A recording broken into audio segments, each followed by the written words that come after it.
सभी भक्तों के प्रति प्रणति सादर करता हूँ। स्वीकार करेंगे। जय श्री कृष्ण, दंडवत प्रणाम।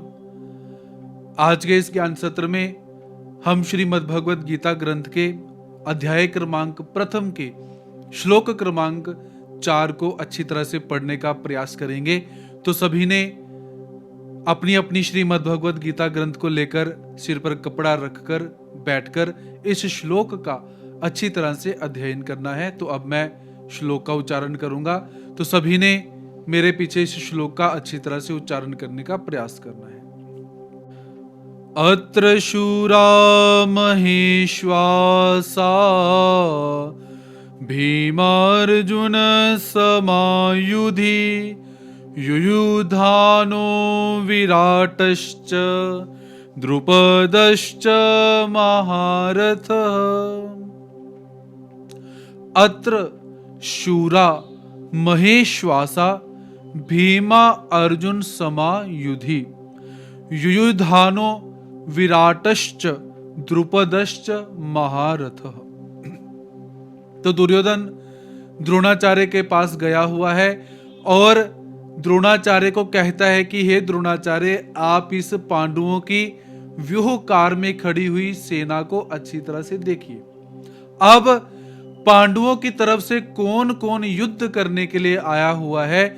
दुर्योधन एक एक महारथी का नाम लेकर द्रोणाचार्य को संज्ञान करवाने का प्रयास करता है कि गुरुदेव, आप देखिए पांडवों की तरफ से ये व्यक्ति हमारे साथ युद्ध करने के लिए आए हुए हैं।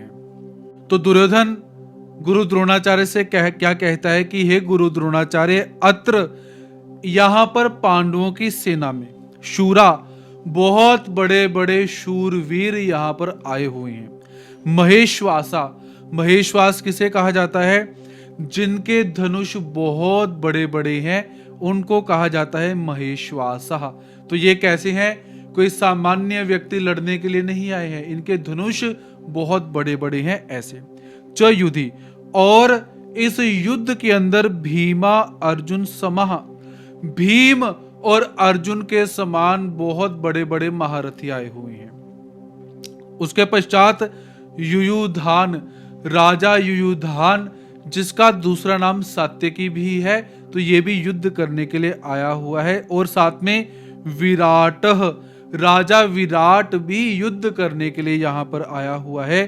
च, और महारथ, ये महारथ अर्थात महारथी द्रुपद भी पांडवों की तरफ से युद्ध करने के लिए आए हुए हैं। तो आप इन सभी को अच्छी तरह से देख लीजिए। तो सबसे पहले अत्र शूरा महेश्वासा भीमा अर्जुन समायुधि। तो सबसे पहले हम ये देखते हैं कि यहाँ पर भीम और अर्जुन का नाम आया हुआ है कि भीम और अर्जुन के समान। भीम कहने का तात्पर्य क्या है कि ये सारे के सारे जितने शूरवीर हैं बहुत बलशाली हैं, इनके शरीर में भीम के समान बहुत बल है, ये ऐसी कमजोर नहीं है। उसके पश्चात अर्जुन कहने का तात्पर्य क्या है कि जैसे अर्जुन अस्त्र शस्त्र को चलाने में बहुत प्रवीण है, वैसे ही ये सारे के सारे महारथी जो हैं अस्त्र शस्त्र चलाने में बहुत प्रवीण है। इन सबको साधारण नहीं समझना चाहिए। उसके पश्चात महेश्वास, महेश्वास अर्थात ईश्वास कहा जाता है धनुष को, और महा कहा जाता है बड़ा। जिनके धनुष बहुत बड़े बड़े हैं ऐसे रथी यहां पर आए हुए हैं। तो उस समय हम देख सकते हैं कि जैसे जो धनुष है वो भी बहुत भारी है, फिर उस धनुष को प्रतंचा चढ़ानी पड़ती है, फिर उस धनुष के ऊपर बहुत भारी बाण लगाना पड़ेगा, जोर लगाकर बल लगाकर वो बाण फेंकना पड़ेगा, फिर जाकर जो वो बाण है आगे जाकर लगता है। अर्थात पहले तो शरीर के अंदर इतनी ताकत होनी चाहिए कि इतने बड़े बड़े जो धनुष हैं, इतने बड़े बड़े भारी भारी जो बाण है, इनको उठा सके। आज के मनुष्य को उस समय के बाण और धनुष को उठाने के लिए कहा जाए तो कोई भी सहसा उठा नहीं पाएगा, ऐसा हम देख सकते हैं। लेकिन वहां के जो महारथी कैसे हैं, बहुत भारी धनुष उठाते हैं और बहुत भारी उसमें बाण लगाते हैं और पूरे बल के साथ उस बाण को खींचते हैं, फिर जाकर वो बाण आगे चलता है। तो हे गुरु द्रोणाचार्य, आप इन सभी योद्धाओं को सामान्य योद्धा न समझे, ये कोई मामूली योद्धा नहीं है, पावरफुल है, इसलिए आप थोड़ा सा ध्यान इनकी तरफ दीजिए। उसके पश्चात दुर्योधन नाम लेता है युयुधान का। युयुधान जिनको राजा सात्यकी भी कहा जाता है, तो इन्होंने अर्जुन से अस्त्र शस्त्र की विद्या प्राप्त की हुई है। यद्यपि सारी की सारी भगवान श्री कृष्ण महाराज जी की नारायणी सेना जो है वो कौरवों की तरफ चली गई है, फिर भी राजा युयुधान जो है वो कौरवों की तरफ से लड़ने के लिए नहीं गया हुआ है। तो दुर्योधन यहां पर क्या जतलाना चाहता है कि हे गुरुदेव, आपने देखिए इस अर्जुन को कितनी अस्त्र शस्त्र की विद्या प्रदान की, और ये आपका चहेता शिष्य था, और आपने ऐसी प्रतिज्ञा भी की थी कि तुमसे बड़ा शस्त्रधारी, धनुष चलाने वाला इस संसार में दूसरा कोई भी नहीं होगा।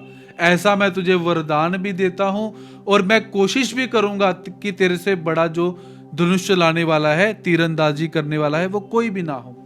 आपने अर्जुन के ऊपर कितना प्रेम किया। देखिए गुरुदेव, वही आपका चहेता शिष्य आपके विपक्ष में खड़ा होकर युद्ध कर रहा है। देखो गुरुदेव, और दूसरी बात देखिए गुरुदेव कि ये जो युयुधान है, इसने अर्जुन से अस्त्र शस्त्र की विद्या सीखी, वो अपने गुरु के साथ खड़ा होकर युद्ध कर रहा है, लेकिन आपका चहेता शिष्य आपके साथ नहीं खड़ा है। ऐसा तर्क जो है, कटाक्ष जो है, वो दुर्योधन द्रोणाचार्य के समक्ष रखते हुए यहां पर युयुधान का नाम रखता है।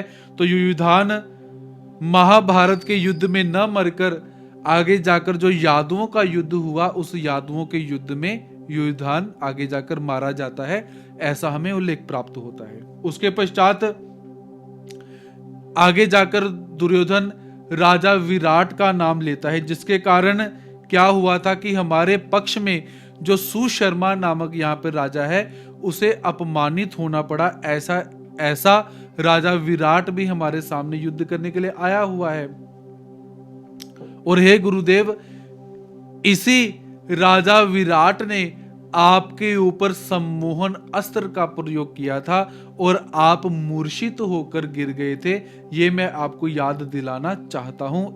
और ये राजा विराट अपने पुत्रों सहित, जिनका नाम था उत्तर, श्वेत और शंख, इन तीनों पुत्रों सहित महाभारत के युद्ध में मारे गए थे, ऐसा हम देख सकते हैं। उसके पश्चात महारथ द्रुपदश्च, उसके पश्चात दुर्योधन द्रुपद का नाम यहां पर लेता है, क्योंकि गुरु द्रोणाचार्य का और राजा द्रुपद का वैर विरोध चल रहा है। क्योंकि पुराने समय के अंदर जब गुरु द्रोणाचार्य कुछ मांगने के लिए अपने मित्र द्रुपद के पास गए, तो उस समय गुरु द्रोणाचार्य ने जाकर कहा कि मैं तुम्हारा मित्र हूं, हम बचपन में इकट्ठे पढ़े हैं। तो अपने सिंहासन पर बैठे हुए अहंकार के वशीभूत होकर राजा द्रुपद ने कहा कि एक भिक्षुक और एक राजा के अंदर कैसी मैत्री हो सकती है। ऐसा जब उन्होंने कहा तो गुरु द्रोणाचार्य को बहुत अपमान अभिप्रेत हुआ कि मेरा अपमान इसने कर दिया हुआ है और मित्रता की इसने लाज नहीं रखी। ऐसा वो प्रसंग याद दिलाने के लिए दुर्योधन यहाँ पर द्रुपद का नाम लेता है और साथ में द्रुपद के आगे महारथ लगाता है, महारथी लगाता है कि ये द्रुपद जो है वो महारथी है, इसे भी आप साधारण से ना जानिए, ऐसा हम देख सकते हैं। उसी के साथ हम ये भी देख सकते हैं कि युयुधान का नाम लेने के बाद द्रुपद का नाम लेना चाहिए, फिर जाकर राजा विराट का नाम लेना चाहिए था।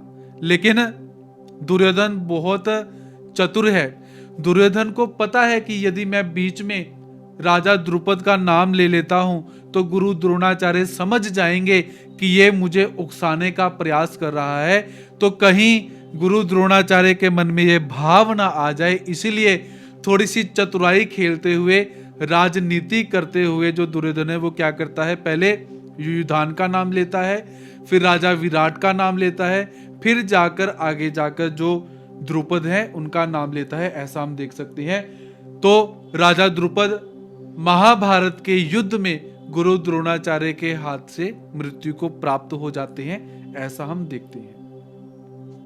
तो यहां पर महारथी शब्द हम बहुत बार सुनते हैं। तो महारथी किसे कहा जाता है ये हम देखते हैं कि जो अस्त्र और शस्त्र को चलाने में प्रवीण होते हैं और जो एक साथ में 10,000 धनुर्धारियों का संचालन कर सकते हैं किंवा उनके साथ युद्ध कर सकते हैं, उन सभी को महारथी कहा जाता है। तो ऐसे बहुत सारे महारथी पांडवों की तरफ से युद्ध करने के लिए आए हुए हैं। तो हे गुरुदेव, मैं आपसे नम्र निवेदन करता हूं कि इन सभी महारथियों को अच्छी तरह से देखें और इनके साथ हमने कैसे युद्ध करना है, किस रणनीति के साथ युद्ध करना है, इसका भी विचार विमर्श हमें कर लेना चाहिए। ऐसा दुर्योधन गुरु द्रोणाचार्य के पास आकर कहता है। आज के लिए इतना ही। कल पुनः नया श्लोक लेकर आप सबके समक्ष उपस्थित होने का प्रयास रहेगा। तब तक के लिए जय श्री कृष्ण। दंडवत प्रणाम।